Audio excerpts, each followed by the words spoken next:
trying to sway you cause I ain't got all the answers. I'm just trying to convey to you, I be taking some chances. If my shit don't pertain to you, you can check out your man shit. You ain't teach us a damn thing, you ain't give us the game.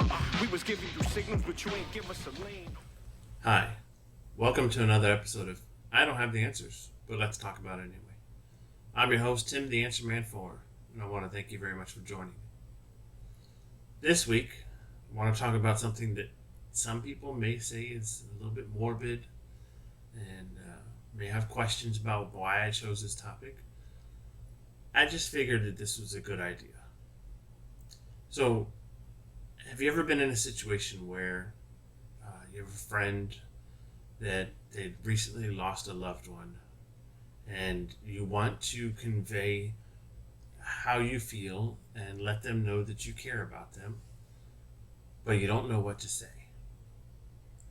Well, I've been looking through many different websites and I saw a lot of the worst possible things that you could ever say to someone who's grieving.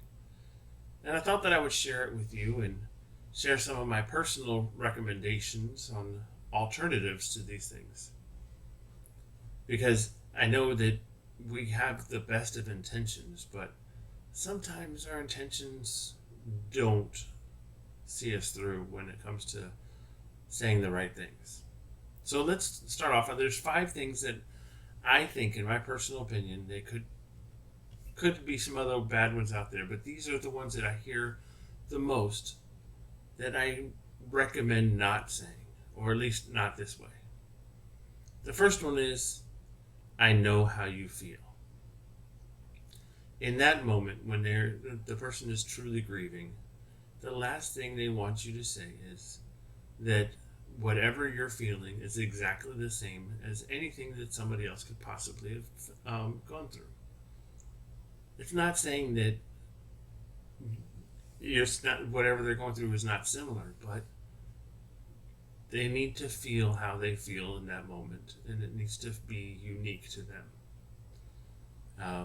The way that you say, I know how you feel, can sometimes belittle their emotions. I wouldn't recommend it. The next one is, let me know if I can do anything for you.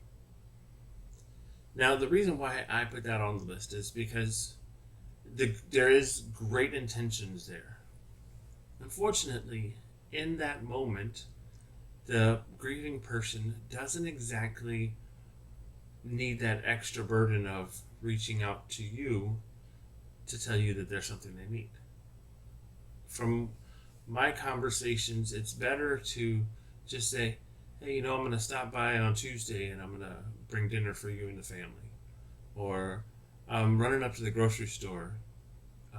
Just leave me a list and I'll get it for you. Stuff like that. Say what you want. Volunteer to do something. Don't leave it up to them to call you to ask for it.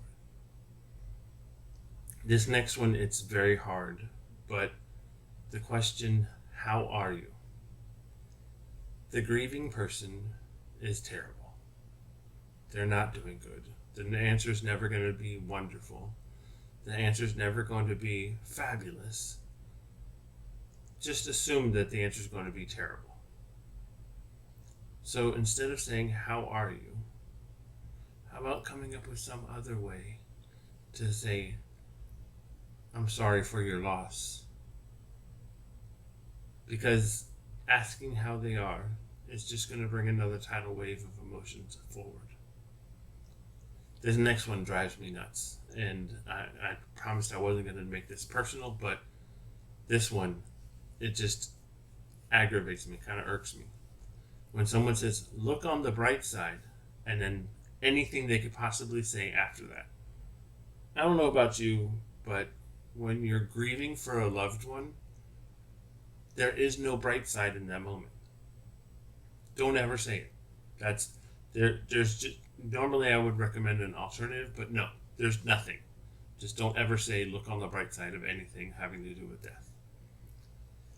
And this last one, they would have wanted it this way. No. Anybody that I've known who has passed away, I'm pretty sure that they would have wanted to still be alive, to be healthy, and to be surrounded by their loved ones. I'm sure that that's not exactly the way it was meant, but no, they would not have wanted it that way. Now, that's just 5 of them that I've gone through and I've seen. There's plenty others out there, and things that you can possibly say terribly to a loved one that's grieving or to a friend that's grieving.